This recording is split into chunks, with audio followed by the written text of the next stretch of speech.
Good afternoon and welcome to another edition of the Greenbridge Community Housing South podcast. We're joined today by Zanib, the Councillor for Biscot Ward. Good afternoon. Good afternoon, Jackie, and thank you for having me. And thank you for agreeing to do the podcast. Anytime. We met a couple of weeks ago in that coffee shop and we put the worlds to right, didn't we? Yes, we did. We did. So tell us why counselling? Why did you become a counsellor? I think it's about giving back to the community. It's made me who I am today. Luton, born and bred, loud and proud, and I always say St Mary's Wing certified. I'm a proud Lutonian. That's lovely. And I want to give back to the community, but also I don't like the way Luton's was being portrayed. Mm-hmm. I mean, everybody everywhere has challenges. Yes. Every town has challenges, but it's always sometimes when something happens, Luton's always there, getting the negativity, the brunt of it, and it's not bad. I've gone to other towns when I've turned around and looked around. I thought, wait, Luton's much better than this, right? You know, 100%. You go some certain places which I'm not going to name and I'm not going to name any. I nearly just did say one, but yeah. But you know, and Luton's home. It's home, isn't it? And then it's the community. I love the community in Luton as well. You know, they're always there. They always come together. No matter who tries breaking us up, we're always there helping people. And it's just that helping that's inside me. The DNA, that's the Lutonian DNA of helping and giving back, that's inside me. So yeah, that is the main reason I wanted to be a counsellor, to just help people with their everyday issues. So Luton born and bred. Yeah, loud and proud. Loud and proud. L&D. St Mary's Wing certified. St Mary's Wing certified. Then on to Chorney Girls' School. Chorney Girls' School, yep. How was it being in a... Because I've visited there, I've worked there, I get the culture. And given that the boys' school is a stone's throw away, how was that being in just an all-girls school? Do you know what? It was where I saw strong female leaders. That was the first step. Not all teachers, but obviously female. You had male teachers as well. But my head teacher was female. My head of year was female. My form tutor was female. So that is where I learnt and I saw strong female leadership. Right. And I think that stays with you, you know, where you are. And you're right, with the boys' school, it was a stone away. We used to see each other during lunch breaks. There was a line that used to separate us. Yeah. But it was good. You know, there was no distractions, should we say. You know, that's a good thing. That's a good thing. So you can concentrate on your studies. Because that's why you're there. Let's be honest. Yeah, let's be honest. That is there to get an education. Obviously, I'm not going to say 99.9% that we were good, but that's the part of growing up, isn't it? But yeah, Chorney, I think it was like the first step of me seeing strong female leadership. And being the governor of the same school, it's like a full stop. It's like a full circle for me, going straight back there and seeing the girl pupils there that right now and the confidence that oozes from them. And it's just amazing. It's amazing. Yeah, it is lovely. Yeah. It is I don't know, but you walk in, then you've got that big hallway, the high ceiling, so it's really bright, it's really vibrant. Everyone's, all the girls are really happy. Yeah. Really, because I thought, I'll probably go in, it'd be a bit... Yeah. But you went to this new one, didn't you? Yes. The one that's in Addington Way now. That's it, yeah. So, and everyone's, hello, miss. Can I help you, miss? Yeah. They're so helpful. Yeah. Which is lovely. It is lovely. So, it is lovely. Being that strong female, what challenges are you facing in Biscot Ward at the moment?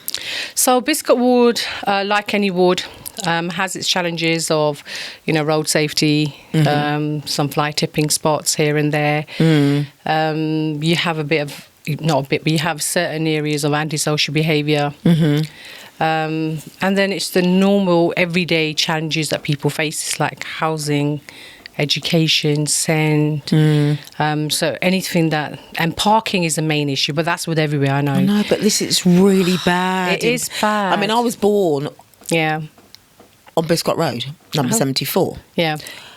You might see the odd car. I mean, obviously talking a long time ago now. The odd car, but honestly, Zanib, in the morning, after, it doesn't matter what time of day, the hot spot is just past the school where the co-op, Yep. there's a shop, is a post office on the corner, and then I don't know if there's an eatery on the other side. It's Saxon Road. Yes. Co-op is, yeah. Yeah. Then it gets to there and it just all stops. I think what the problem is as well, it's when we were growing up, there was one car per household. Mm-hmm. Every time someone passes in the household now, they go and purchase a car. So you're looking at a minimum, I'd say, three cars. And where are you meant to park these cars? You know, people don't have the capacity of areas. Biscot Road, the roads are small, so they don't have drives, so they can't park them on drives. So obviously they utilise the places that they shouldn't utilise. But it's like I said, it's a problem parking everywhere. It's not just Luton and it's not just Biscot as well. No, it's all over town. It's all over town. And obviously you try to work and see what you can do, explain to people. And I think what really helps is when roads have permits, then we know that only the resident can park there, and then they have to pay for additional permit for additional vehicles they have as well. Okay. And then you have Biscot Road that has shops. People want to stop at shops, and obviously the nearest car park is Co-op. Yeah. And sometimes they choose not to park in Co-op. I mean, there's no excuse. No. But they choose, the closer we are to the shops, the better it is. Better it is, yeah. So then we have a popular pub. We have Biscot Mill pub that's really popular. We have a vet's there.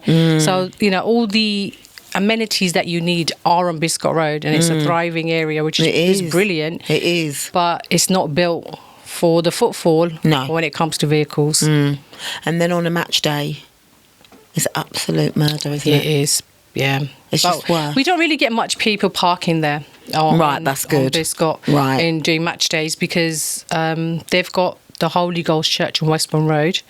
Oh, right, yeah. So they've opened their car park, which is brilliant. That is really good news. Yeah, and then obviously you've got the football car park themselves on Oak Road, which is brilliant. So it's normally there. We don't really get many people park. It's just people walking by through. But luckily, it's not, with vehicles. We don't have that problem. So you got elected in 2023? Yes. So you're into your third year? Third year. Third year. Yep. What changes have you seen since, and I'm talking maybe a little bit selfishly, around homelessness in those last 3 years? Because as you know, Greenbridge house homeless people. Yeah. So obviously it's something that we're really passionate about. What have you seen any big changes in that Biscot area with regard to rough sleeping or homelessness in the last 3 years? So Biscot, we don't really have rough sleepers. We do have housings on Studley Road. So we have some housing provisions there that provide care for homeless people. Right. So we don't see them there. But, I mean, great work. And kudos to you for all the amazing work the housing associations are doing in Key Stage, and we have Greenbridge that are doing brilliant work. There is been a lower percentage of homelessness now compared to what you used to see even in town centre. Yeah, town centre, and I think the bonus thing with us is when I do get approached by someone, I know exactly where to signpost people. Perfect. Where before you didn't know, maybe before 2023, I don't know how it used to work, but I mean, I'm speaking of personal experiences. It just helps a lot with me knowing that I can just refer someone. And I know the issue is not everybody takes it up. Yeah. And that's a mindset of certain individual people I think we need to change. But the ones that do take it up, it's amazing. That and is obviously good news. You can help them turn their life around. So with regard to signposting and so are you aware now of where everyone is? I mean, what would be great is if there was a directory. Yes, there would be, and if everybody was working together as well. So say, for example, one housing association couldn't cater for someone, they can ring, yourselves and saying, we can't look after this person, we don't have room for them, can you take it up? But probably, I'm sure that probably doesn't happen. It actually does. It happens more than you think, which is a good thing. Yeah. So in the last sort of 18 months, our ethos is to work and collaborate and partnership with other organisations, because like you say, not everyone that comes through our doors we can support. And if we can't help them, then who will? So our support team are good at signposting to other provisions should they need them. But just to make it easier for everybody, just to have like a directory. 100%. I think that's something we can work on together, I suppose. We can get a list out with every housing association and every help and provision that's out there, and then maybe put it on the Luton Council website as well. Good idea. You know, and then bridge it to other places like family hubs and any kind of places that people would reach out to, or they could self-refer themselves, because you have to remember sometimes people are just too proud to ask for help. I know. And I think that's half the reason why they don't get the help, because they're so proud. So they think people are going to judge them, or they're going to get judged. So they don't go out there knowing that. But if they can go on to like just a click on a website maybe and, refer themselves, and it's just between themselves and, the association or the housing provision that's available there, that would be brilliant as well. Something we'll talk about after the show. Yes, definitely. With regard to counselling, why the Labour Party? Labour Party, so I would say with the Labour Party, they care about everyday issues of people. And I think that aligned with what I wanted to do to make a difference. So that was the party that I knew that I can stay with to make a difference, to help everyday problems that people are facing, working class people that are facing as well. So, and then on top it was a party that my granddad used to follow when he came in the 60s. I know. I still remember, it's knock on the door, my granddad used to open it. He goes, you don't even need to ask me. Yep, I'll be voting. You got my vote. So, it aligned with what I actually wanted to do. And it was the party that I knew that I can make a change with. That's good. Luckily, I am making changes. Hopefully people can see them. And it's thanks to joining that party to make the difference, What's the biggest change you think you've made? So there's two changes. One is in the process. Okay. Which is average speed cameras for Lee Grey Road. Oh. Yep. Lovely. About time. I know. Everyone goes so fast. They do. And it really stresses me out. Do you know how that period, it was like last year, I think, or last year actually, and I've been pushing for this for 2 years now. And I think that's the toughest thing is, we know that there's funding constraints. We know that there's a procedure and everything has to take its course. But with Lee Grey Road, growing up in that area and the way people drive, there's schools there, there's a venue, there's gyms there. There's so many stuff there that, especially the children, the schools there. I got a zebra crossing got done on Lee Grey Road merely because there was a school in Denbigh. One, it'll slow the vehicles down because there's children. And two, they can cross the road safely. And then I knew that that's not going to be enough. So when the plans were to make changes to Marsh Road and Blundell Road, I jumped on that and I said, how about we can extend the cameras down Lee Grey Road? It did take a lot pushing, but I'm glad, like I said, we're doing that. So the zebra crossing is one, and the average speed cameras is two. And then I've been working a lot on getting resurfacing work done. So Biscot Road has got a fair bit of resurfacing done, but I'm not done. There's a lot of road safety measures. There's a lot of coming on. A lot of potholes in Luton, honestly. I know. They're going to have to pay for the wear and tear on my car. I love the way he says there's pothole ahead. Yeah. And you think, where is it then? And then you feel it. Yeah. There is potholes. But, I mean, this is what I always say to people as well. You see a pothole, report it. Because what people do and what people end up doing is they go on social media and they want to talk about it, but they haven't reported it. Or report it to the council.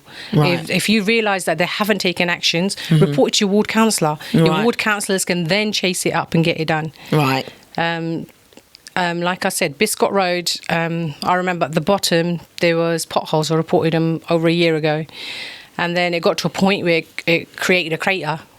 So, I spoke to the Highways Department and to them, we got that resurfaced, an emergency overnight closure, and it was all done. Good. But it is about, I keep saying this, fly tipping and potholes, always keep reporting. And if you feel like it's not being, nothing's been done about it, reach out to your ward councillors, because until they don't know, they can't do anything about it. Yeah. So it is important to communicate that as well. Because it is frustrating. I know it's frustrating, driving myself. I know potholes can be a nightmare, trying to avoid them. So it's all about just reporting and making sure it gets addressed. And then, like I said, if you feel like nothing's getting done, chase up your ward councillors. They're more than, that's what we're voted for. We're representing the community. Yeah. Okay. So if there's any issues, and it should be any issues as well. What's the highlight been? I know we're only into April, but what's the highlight of 26 so far for you? Apart from the cameras being fitted and the potholes being fixed. Do you know, it's small things like that it's not small things, big things like that make me happy.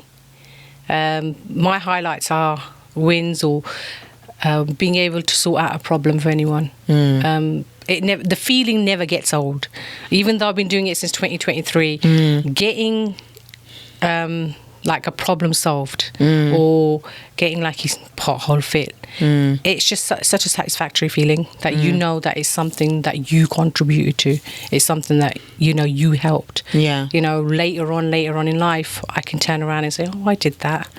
I got that speaker. I got that speaker. Yeah, I got that. Not everybody was happy for that, but yeah, I got that done. But yeah, I think the highlight is just that satisfaction of helping people. I always say this. I say it to my other half. I say to my mum, I go, look, titles, and we'll stay with you here. It's it's your deeds that go with you. That's right. And whenever someone always says thank you, I go, look, don't say thank you. Just just pray for me. That's all that matters. Yeah. And it is really it's really good. That feeling is really good. It's like no job like no other. Family support. You just said about your husband. Yeah. You talk about him a lot. Yep, he's been my rock, from day one. I always say he's my day one. I lost my father recently. I know, yeah, we talked about that before. He's been there supporting me all the time. Even, Jackie, you don't believe this. So it was November 2022. He was at work, I was at home. And I picked the phone up and I rang him at work and he goes, everything okay? I go, I want to be a counsellor. And he's like... Just that? Like that? Just like that. He goes, okay. And he goes, how comes? I go... I want to do something. I don't like the way Luton's being portrayed. There's videos, there's YouTubes and stuff going around saying, it's the crappiest town, it's this, it's that. I go, it's not. Apparently the worst place to live. Really? I've seen That's what they've said. I know, that's what I'm saying. That was only last week. And have you been to Luton? I'm sorry, but there's certain places I can tell you are bad, but you're not going to talk about them. No. Do you understand? So, and Luton has got so much to offer. I know. And when people say they don't feel safe, it breaks my heart because I feel safe. Yeah, I do. Yeah. And that's what I'm saying. When it's your own town and people talk about negativity about it, it does. So I think it was that and just wanting to... make some changes. Where I was living, there was a lot of antisocial behaviour and I was already working with the antisocial police team and I thought, well, I'm doing this for myself. Why not do it for everyone? So, he goes to me, okay. Then I submitted my application, done my interview, selected, and then come May 2023, so it was only I think, couple of months in between. First time standing and thought, okay, so let's now go and talk to people on the doors. And I'm me. I wouldn't change who I am. Good. And that's the thing. So on the doors, I wasn't making false promises. I said I will do my utmost best, what I can to make sure I can fix a problem. Even now, if there's something I can't do, I will either say I can't do this, but I will speak to someone that maybe can, or signpost you to someone that can. Yeah. And then when I got selected with the highest votes, it was like, it was amazing. It literally was amazing. And it was like shocked in a sense, like, okay, what does one do now? And then I remember going into my first meeting, and within the first week, the positions came up in deputy mayors, and I got elected as a deputy mayor. And I remember going in as a councillor in the first week, coming out as a deputy mayor in the car, and I was just have a genuine conversation with my husband. I go, oh, by the way, I'm a deputy mayor. And he goes, what? I go, yep. And he goes, okay. And he goes, So who were you working with at the time, Maria? Or who were you working with? Who was the mayor at the time? Yakub. Ah, okay. Yeah. Yeah. So it was like, okay, again, what does one do? Right. But one thing good about it, Jackie, was I got to represent my town. So anywhere that I went, I sang praises. So whenever someone turned around and goes, Luton, I go, yeah, what about it? You know, we're going to have a debate about it. Let me give you some facts. Let's talk about it. That's right. And I think that's what's missing. And then, you know, when you give people facts of everything that this town has to offer, we have an airport. We have 3 train stations. They're like, what? 3? 3? Yeah, no, everyone got... I'm always shocked by it, to be honest. And during that time, Luton Town had just made Premiership as well. So I was like, yeah, and we have a Premiership football team as well. Yeah. And I think it was all that, and I think that's what I enjoyed, going around representing, you know, Luton for what it is. And then, like I said, I carried on my councillor work at the side, because one thing I said to my other half, I go, I would never neglect one over the other position. So I kept both going. And even after being a deputy mayor, I still represent my town. And I represent my town merely because it needs positive representation. And even like going into school sometimes, I always turn around and say to children, look, we can't stop children from going on social media on TikTok. We can't keep an eye on them. I go, but if they make positive stuff about their town, show everything that's got to offer our town. And some videos I'll see and it makes me proud. I'm like, yeah, they're doing. I think more and more in the last, I don't know why, last year, 6 months to a year, lot more TikTok. Yep. Lot more Instagram. There's a guy, I can't think of his name, I watched it on Saturday night. He sat in his car and he said, English guy, I'll tell you about Luton. And it was brilliant. Yeah.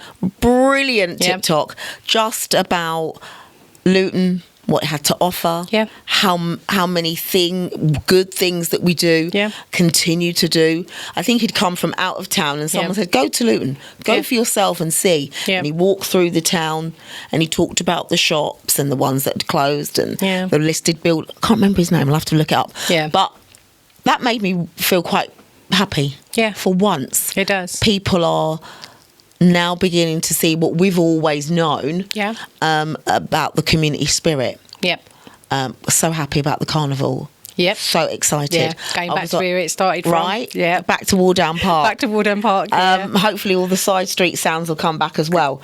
But there was on BBC Three Counties Radio on Friday morning talking about back in the day. Yeah. Talking about the impact that this 50-year carnival will have on the town, the business that it will bring, the togetherness that it will bring, and people celebrating 50 years. 50 years. I know, it's amazing. Well, the town is celebrating 150 years. 150 years. I keep seeing the elephant everywhere and thinking, okay, was it really? And then looking outside the hat 150 factory. 150 years of being a borough, Yeah, and then the big sign outside the hat factory now.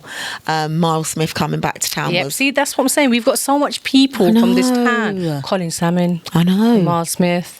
Is he on the EastEnders, Colin Salmon? Yes, he is. He is. I said to Colin goes, no, I said, he comes from Stopsley. Yep. So I was right. So Colin, if you're watching, I was right. Yep. He's one of our own. We claim him. We claim him from EastEnders. And he's done loads of TV. He's done so much. And that's what I'm saying. People remember the negative people that have come out of this town. Yeah. But people like Miles Smith and people like Colin Salmon. What's the other one? Used to sing. Not Paul Walsh. It will come to me. It probably can say. I don't know. I don't know Miles Smith. But yeah, we've created quite a lot of really good talent. But you know what? Another thing, Jackie, as well, is everybody has this perception of Luton being so community pocketed. Paul Young, yeah. Communities having their own little pockets. But we don't. We celebrate each other. And we come together to celebrate each other. And that's what I love about this town. You know, we're one of the most charitable towns. We are. But no one will talk about that. No, they don't. And always, every 3 years, I do a big fundraiser. Yes. And keep the money in the town, give it to, local charities. And it's actually, I'm due to do one this year. And I'm always flabbergasted at how much people willingly give. They do. That's what I'm saying. It's one of the most charitable towns. We come out and we look after each other. But it's never reported. Nope. Never reported. But we're here to report it, aren't we? Yeah, we're here to report it. I'm here to report it. You're here to report it. Yeah, that's right. Yeah. So what's 2020 2026 looking like, the rest of it looking? I mean, is it just spending your weekends opening fates, going to charities, talking to people? People often say, well, what does once you're elected, what does the councillor do? So what do you do? 2026 for me is consistency and delivery. I focus a lot on what I believe is making sure my residents of Biscot feel heard and they feel safe in where they are.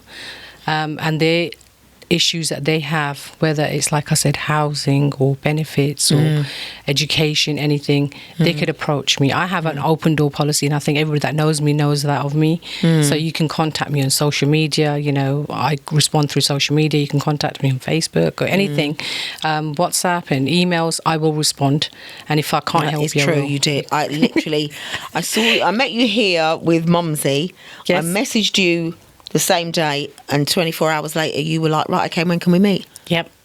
Anything I can do. So that like I is said, good. That is, yeah. you are living up to that promise of I want to be helping. The thing is with me, I don't want people to feel like they can't. I want to be approachable. Yes. And I think that's one main characteristics a counsellor has to have. 100%. If you're not approachable, if you don't want to make a difference, I don't feel like you should want to be a counsellor. Give it to someone that actually wants to be doing it. And that is the reason, like I said, the main reason that I actually wanted to be a counsellor, because I want to help people.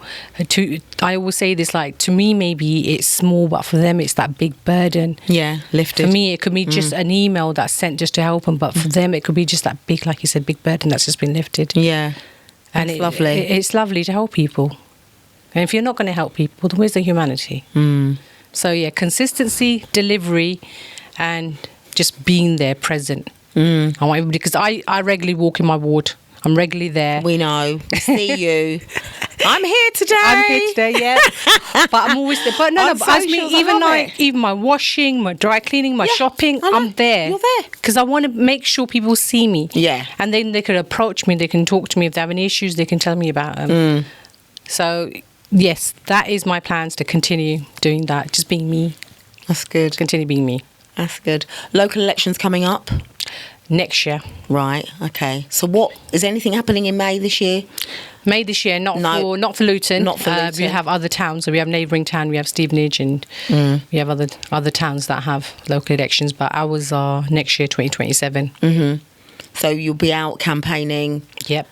Knocking The thing with me, but you're doing it all the time. But I was going to say, there's no thing as campaigning. I'm there anyway. Yeah. I'm always knocking on doors, because I know some people can't come to. I do have drop-in surgeries, but no, I know people can't always make it there for many reasons, work, child commitments, and so they can't come down. So what I do is I'll knock on the doors, and I'll just speak to people on the doors, anywhere I see. Do you find that helpful?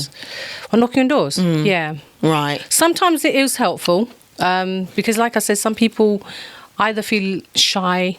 Some people, I think, even though COVID was over in 2021, Still not coming out. Some people won't come out. They won't.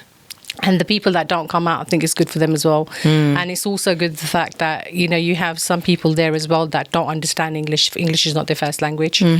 So, I can translate in Urdu, Punjabi, mother tongue Patwari, and then that helps as well. Okay. So I can speak to them on the doors. So because they feel like maybe like if we go to her, she might not understand. But even though I'm Luton born and bred, like I always say, loud and proud, I've still got my heritage as well, and I'm proud of my heritage. And, yeah, that's important. And anything, it makes you who you are. It's in your course. DNA, isn't it? Yeah. So yeah, if when it comes to language barriers, I'm always there as well to help. So nothing, knocking on doors. Nothing is another thing as well. Sometimes I feel people feel comfortable in their own homes. Yes. So they're likely to talk more. They like to talk more, yeah. That is So true. yeah, when I'm on the doors, I get people that talk a lot more as well. Oh, that's good. And it's just the same issues of parking. People putting bins and cones and the fridge probably next, on the road to reserve parking. Yeah. So yeah, that's something that I think the council overall is working with, so we can, we'll stop that kind of behaviour. That's good. That is selfish behaviour. And to finish, how do you relax? Family. I think for me, family comes first. Always. Always.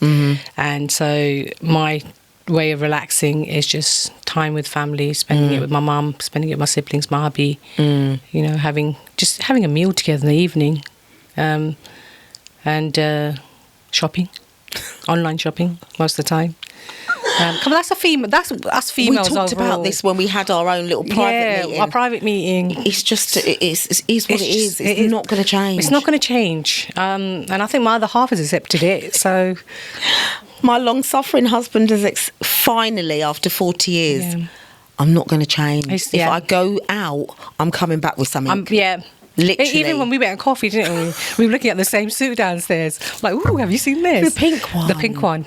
Yeah. But the shorts were a little bit... They were a bit too short. Yeah. I'm glad you agreed with me, because they would have been perfect for work. Yes. As a suit, had they been long. Like a 3/4 kind of thing. So it would have looked smart. Next, could you get them in like a 3/4 length, please? Yeah, please, because, next, yeah. We need the 3/4 length, yeah.